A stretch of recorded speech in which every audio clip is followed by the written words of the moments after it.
ना कि चॉपर से आए, अपना राजनीतिकरण किए और चॉपर में बैठ के उड़ लिए। रहते ना 10 दिन, 10 कर्म है ना भाई, रहते 10 दिन उस परिवार के साथ, क्यों नहीं थे? दुमका के विधायक बसंत सोरेन और शिकारीपारा के विधायक नलिन सोरेन ने 7 सितंबर को रानेश्वर प्रखंड के एक गांव में जिस नाबालिग आदिवासी लड़की की हत्या हुई थी उसके परिजनों से मुलाकात कर 9 लाख रुपए का चेक सौंपा।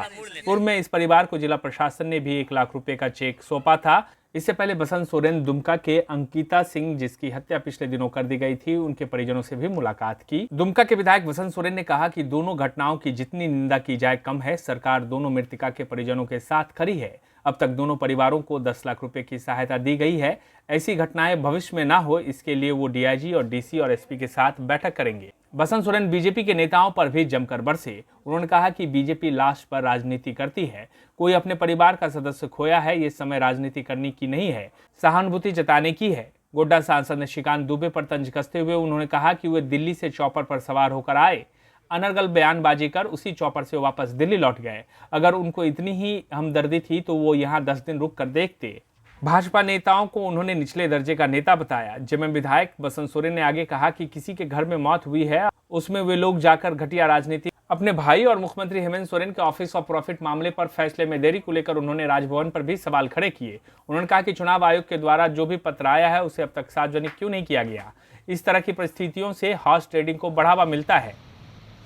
देखिए, आरोप प्रत्यारोप होता रहता है और भाजपा तो बहाना ढूंढती है, क्योंकि उनको करने लायक और लोगों के बीच पहुंचने लायक कोई मुद्दे हैं नहीं। तो एक इसको अदरवाइज में ना लिया जाए, किसी परिवार का एक सदस्य के साथ ये घटना घटती है और उसका राजनीतिकरण ये करने का प्रयास करते हैं। तो ये कहूँगा, ऐसे जो नेतागण आए थे वो बहुत ही निचले दर्जे के नेतागण हैं। लास्ट पे राजनीति नहीं होती है। उस परिवार ने एक अपना सदस्य खोया, कितने दुखद की बात है। वहाँ सांत्वना देने जाना चाहिए था, ना कि उसकी राजनीतिकरण करनी चाहिए थी। उस परिवार के साथ खड़ा होना चाहिए था। कि सरकार की तरफ से दोनों ही परिवार को सहायता राशि मिली है, जो लगभग 10 लाख के आसपास है। और भी जो भी चीज़ें हैं जो उनको मिलनी चाहिए, मूलभूत सुविधाएं, वो सारी सरकार देने को तैयार है और कर भी रही है। देखिए, दोनों ही घटना जो है बहुत दुर्भाग्यपूर्ण घटना है और ऐसा ना हो आगे दिनों के लिए। इसके लिए मैं आज शाम को डीसी और एसपी दोनों के साथ बैठूंगा, डीआईजी साहब भी होंगे, उन सबके साथ बैठ करके जरा समीक्षा करूंगा कि ये घटना, इस तरह की कोई घटना दोबारा ना घटित हो। दिया गया और क्या क्या उनकी जो छोटी बहन थी उनका कस्तूरबा में एडमिशन करा दिया गया और जो राशि थी 10 लाख की, वो 1 लाख पहले मिला था और 9 लाख रुपये आज माननीय विधायक जी नलिन सोरेन जी ने उनको दिया। तो इस तरह की घटना राजनीतिक लोग करते हैं, घटिया दर्जे के नेता करते हैं। बड़े अफसोस की बात। रायपुर जाने, अरे सबको हुआ कि बड़ा माथा पेची हो रहा है, सिरदर्दी हो रही है, थोड़ा एंजॉय किया जाए। सब निकल गया रायपुर, इस परिवार पूरा निकल गया।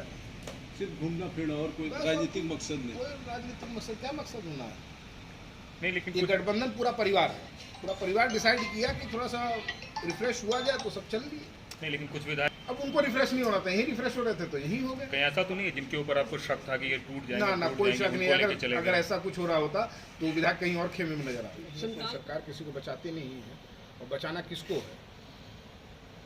कोई वो रिश्तेदार नहीं लग रहे हैं, वो प्रशासनिक अधिकारी हैं। अगर उन पर लांछन लग रहे हैं तो विभाग उसको जांच करके बताएगा सरकार को। सरकार ने रिपोर्ट जरूर मांगी होगी तो विभाग बताएगा, एसपी हैं आके डीआईजी बताएंगे कि उनकी संलिप्तता है कि नहीं है, उसके ऊपर कार्रवाई होगी। फिर अपने पटल पर रख दिए सदन में, सारी बातें हो चुकी है पिछले सदन में। आप इसको किस तरीके से देख रहे हैं? किसको? इस पूरे सिस्टम चेंज है, रविवार की कहीं है ऐसा की छुट्टी शुरू हो गई है। मेरी नॉलेज में नहीं है ऐसा कि कहीं ऐसा सिस्टम बना है। जो जैसे चल रहा है वैसे ही चल रहा है मेरे ख्याल से। कहीं चेंज है तो बताइए, मैं खुद देखता हूँ इसको। कई सारे स्कूल हैं, हम लोग भी देख के आए हैं, शुक्रवार की छुट्टी जरा मुझे बता दीजिए तो मैं भी देखता हूँ। कल शुक्रवार, परसों है ही, मैं देख लेता हूँ।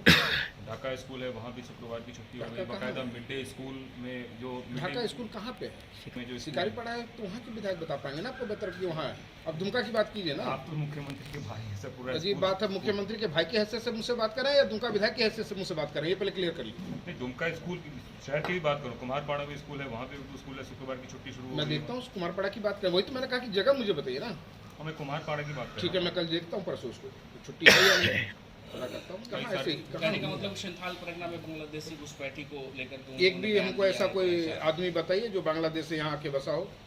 जो लोग प्रत्यारोप लगा रहे हैं वो उनसे कहा जाए कि वो एक कोई भी एक ऐसा दे हमको, तो हम जांच करते हैं उसकी, ऐसी कोई भी प्रूफ है उनके पास। तो बोलना अलग चीज़ है, आप प्रमाण देंगे ना भाई, किसी चीज़ को रखते हैं तो उससे प्रमाण होता है, तो प्रमाण दीजिए ना आप। हम आके बोलते हैं अमेरिका से आके आदमी बस गया, तो बस गया क्या? प्रमाण दीजिएगा ना, ये अमेरिका से आया, तो ऐसा प्रमाण दीजिए हमको। जिला स्कूलों का जो उर्दू स्कूल में कन्वर्ट होने की कहानी है, उसका क्या आधार है? इसका कोई आधार नहीं है, जो जैसे है वैसी है, कहीं कोई ये नहीं है। कई सारे स्कूल में उर्दू स्कूल लिखा गया है। जो पहले से जैसा चला आ रहा वैसा ही है, कहीं चेंज नहीं किया गया है। अगर वहाँ उर्दू लिखा हुआ था तो उर्दू लिखा हुआ है, उसमें कहीं फेरबदल नहीं की गई। ये बात सदन में भी आई थी, वहाँ पे जवाब दे चुके हैं मंत्री।